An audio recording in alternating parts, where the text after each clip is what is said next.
Roblox Error 401 signifies unauthorized access, meaning the Roblox servers are denying your access due to authentication issues. This arises when the platform can't verify your login credentials, session tokens, or permissions. Common causes include account bans, age restrictions, regional locks, expired login sessions, corrupted cookies or cache, and VPN or proxy usage.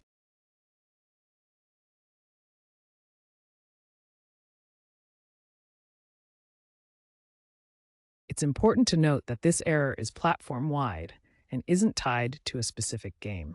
Roblox uses OAuth-like tokens for sessions, and 401 errors are triggered by the Roblox API when the token is invalid or lacks the necessary scope. First, check Roblox's server status at status.roblox.com to rule out any widespread outages. Next, try basic troubleshooting steps.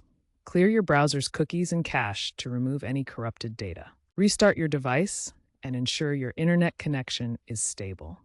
If you're using a VPN or proxy, disable it temporarily as it may disrupt access. Verify your account's age settings and ensure you meet the age requirements for the game. If you suspect an account ban, submit an appeal through Roblox support. Ensure that your Roblox application is up to date. Keep your device secure and account safe to prevent future 401 errors.